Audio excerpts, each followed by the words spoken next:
Time to talk Alabama football. We've got Stephen M. Smith of Touchdown Alabama on the line, as we typically do here at the Voice of College Football, to break down the Tide. Stephen, how are we doing today?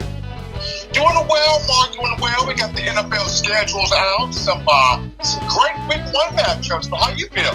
Well, don't get me started on the NFL schedule release, because I would love to see college football go in that direction. But that is a huge reconstruction program that I would like to see underway. But we'll just talk about the Tide. I'm doing well. Great to have you here, as it always is. Very intrigued with the battle that ensued after the battle on the field in the national championship game between Alabama and Ohio State. For one, Henry To'oTo'o, the linebacker, transferred from Tennessee, and the Tide was able to bring him in. And, of course, he was a big target for Nick Saban and company originally out of high school. He was. To'oTo'o was a huge target on Alabama's board in the 2019 recruiting cycle. I remember at that time, between 2018 and 2019, this was when Alabama was going through that huge coaching turnover, losing a lot of the top assistants to other programs, and To'oTo'o had a relationship with Jeremy Pruitt. So when Coach Pruitt went to Tennessee, that pretty much sealed Henry's ordeal going to Rocky Top to join Coach Pruitt with the Volunteers. But Coach Saban now gets a young man back that he's always wanted, and he has him back with huge experience. We're talking 23 games under his belt, including 22 starts, and a man that was an athlete that was wildly productive. You look at 148 tackles in 2 years, 15 of those for loss. He either led Tennessee in tackles in each of the last 2 years, or he was number 2 on the roster. So To'oTo'o joins an inside linebacker room where you already have Christian Harris, you already have Jalen Moody, Shane Lee is there also, as well as some young guys. But To'oTo'o, a guy that Coach Saban has always wanted. He was always after him in that 2019 recruiting cycle, but now he's got somebody in here that's got big experience in the SEC. Stephen, it was my thought in reviewing the linebacking core that Christian Harris was the guy that really broke through last year in becoming a fringe star player, and certainly he has more strides to take. Where Jalen Moody was a guy that was called upon to step in at times for Harris or for Dylan Moses, and he performed capably. Is he maybe the next guy that could possibly break through as a player of star status?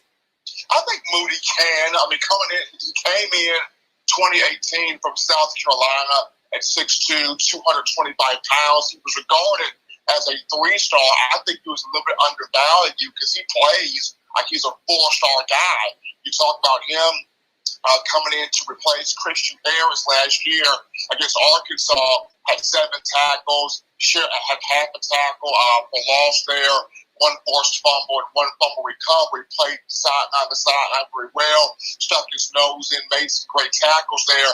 And in the spring, had a very good spring, especially in the A-Day game. I had that Alabama first-team defense playing with its hair on fire.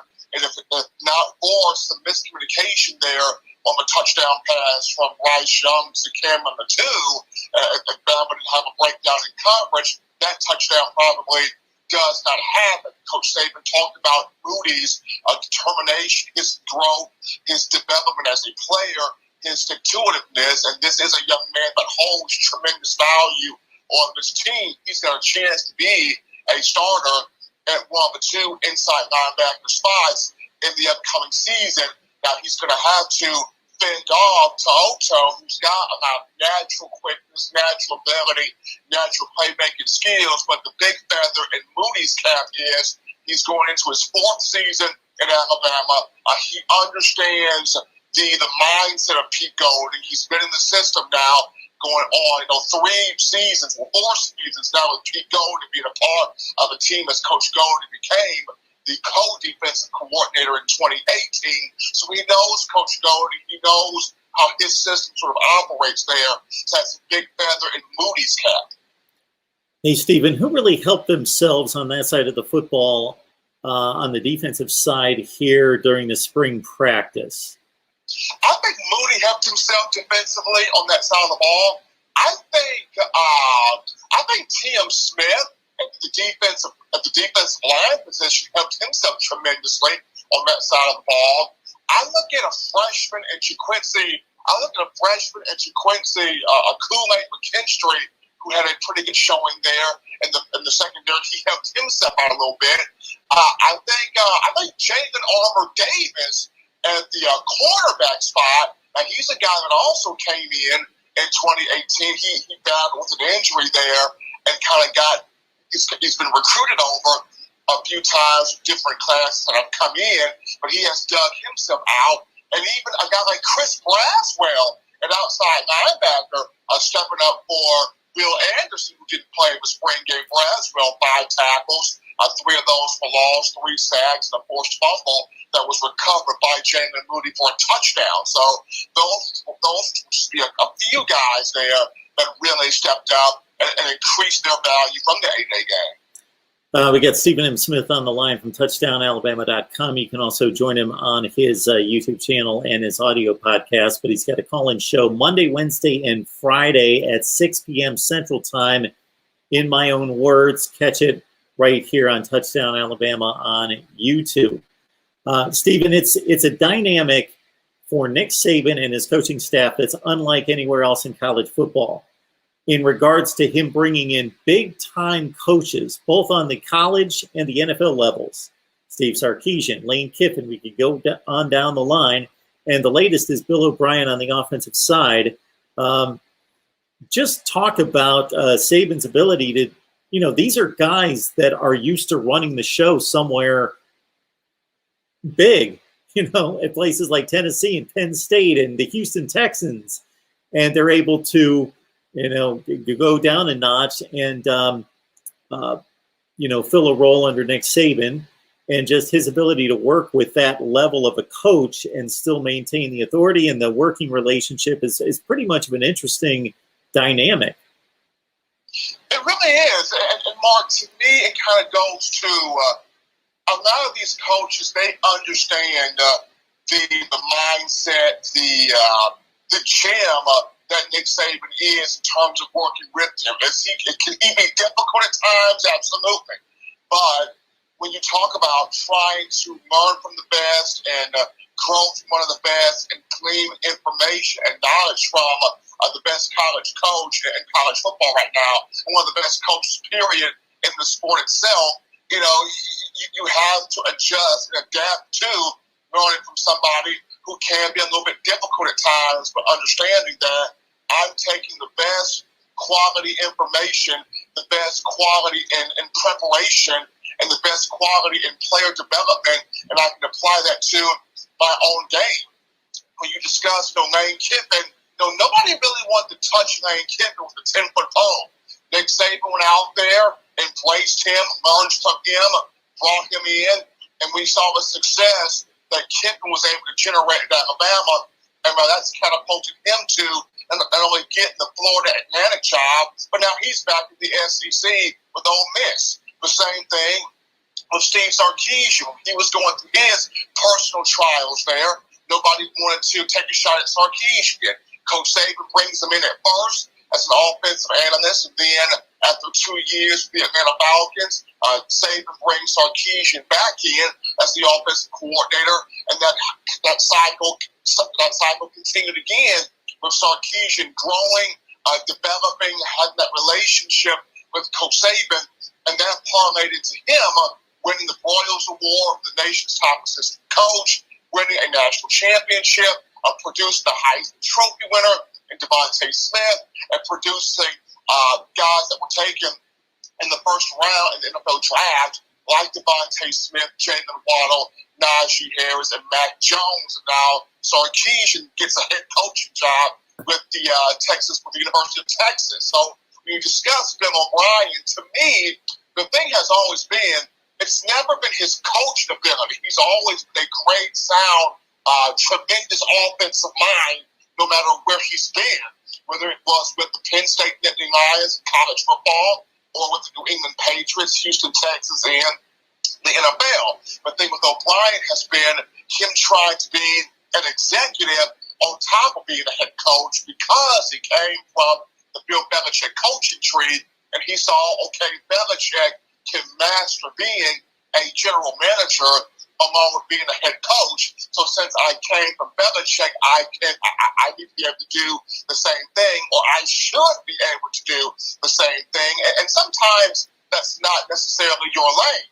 And Bill O'Brien had to figure that out the hard way. But in terms of just him being an offensive-minded head coach, one of the best out there. So for him to come to Alabama and work with Coach Saban and get the understanding of, hey, if I want to at some point go back to being a head coach again, whether it's on the college ranks, whether it's at the NFL level, I got to come and work with the guy that's got just a continuation of dominance, a continuation of greatness, and he continues to adapt, learn, and stay at the cutting edge of the game of football. So if I want to be on the cutting edge, I've got to learn from somebody that's always on the cutting edge, and that's why Bill O'Brien is here in Tuscaloosa. But I'm excited to see what he does offensively because he's bringing in a lot of the things that he has done, whether it was with the Patriots or with the Texans. He's bringing some of that here to Alabama, and I'm really excited to see what he can birth here with Bryce Young as the quarterback. Yeah, I'm interested as well because to play off of your 2 points, one being that O'Brien can benefit from Saban, of course, and refining what he may, opportunities he may have in the future to be a head coach again, and, learning from his mistakes and, again, taking from Saban. But on the flip side, usually you bring in a guy of his status, as you just mentioned, one of the best offensive minds in the sport, to fix an issue. You bring in a guy like that to overhaul it and implement his expertise where nothing's broken with this offense. So you just kind of wonder, what is he going to bring? And he wouldn't appear to be the type guy that would want to just kind of kick back and just kind of run the way things Steve Sarkisian ran them, but he would want to put his own footprint on the Alabama offense, but it's not necessarily needed. I think the one thing O'Brien will do here, Mark, is getting more out of the tight end position. That's the one area where Alabama fans have been wondering, can we see more from that spot, from that role on the field? And we're seeing now in today's NFL, tight ends have to be very much so keen in the passing game. I mean, we saw just this recent draft, Kyle Pitts go number 4 overall to the Atlanta Falcons, and he's a hybrid, 6'5", running a 4.40, getting up and down the field. And you can split him out wide receiver. You can have him on the end line. He creates so many different types of matchup problems. So that position right there at tight end is one where Alabama fans have been wondering, can we get more production from that spot? And just going back to Bill O'Brien, when he was at Penn State, some of the best receivers on the team were tight ends.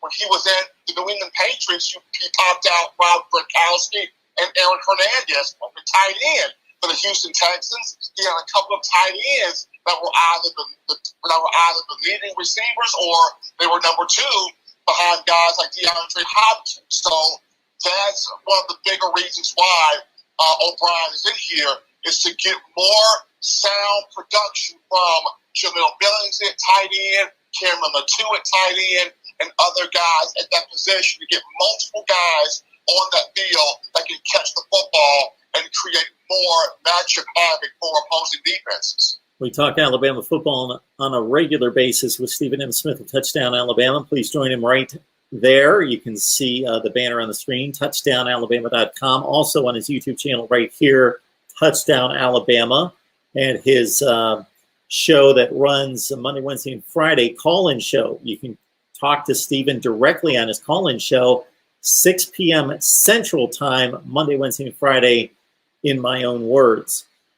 Stephen, Jamison Williams made his biggest splash for Ohio State with a long touchdown reception against Clemson in the national semifinal game that Ohio State won to set up the matchup in the national championship game. But otherwise, he's been buried on the depth chart at Ohio State. Conventional thinking would be that you would leave a giant like Ohio State, where you're buried on the depth chart, to go somewhere maybe a mid-tier Power 5 program where you see a voided wide receiver and you can step in. Well, Jamison Williams goes to the place that's produced the best wide receiver core in the country for the past several seasons, but there still may be an opportunity for him to make an impact. There is an opportunity, Mark, because this is a wide receiver room for Alabama that is solid, not special. And by that I mean you lose 4 aces, 4 trump cards, 4 of your marquee weapons to the NFL in discussing Jerry Jeudy, Henry Ruggs, Devontae Smith, and Jalen Waddle. All 4 of those young men are gone to the next level. So you return John Mechie, who has a lot of talent, who has a lot of ability, and we saw it last year, 55 catches for 916 yards and 6 touchdowns. He showed you at times where he can be explosive, but now he's going to be responsible for, can he be the number 1 guy? Can he lead this group, guide this group, direct this room of wide receivers to repeat as national champion? So he has that mantle that he has to deal with. And behind him, you look at Slade Bolden. Can he go from being a gadget player to a marquee contributor at wide receivers? That's a question he has to answer. And then you have guys like Xavier Williams, Javon Baker, Trayshawn Holden. Can they rise and take that next step? So this is a young receiver room. You look at a Jamison Williams coming in from Ohio State at 6'2", 170 pounds. The biggest feather in his cap is he's played on some big stages. You've mentioned he played in the national semifinal game against Clemson, caught a touchdown pass on a big stage. He played in the national championship game against Alabama. He's had some moments at Ohio State where he's made some big catches. He's turned on the afterburners because he does have top breakaway speed, and he's made some impact plays. He's gotten some production. And the one thing that Nick Saban always ponders within himself when he pulls a transfer is can this guy be a fit where our program is concerned? But number 2, what's the production on this particular player? You look at Jamison Williams, he is a fit.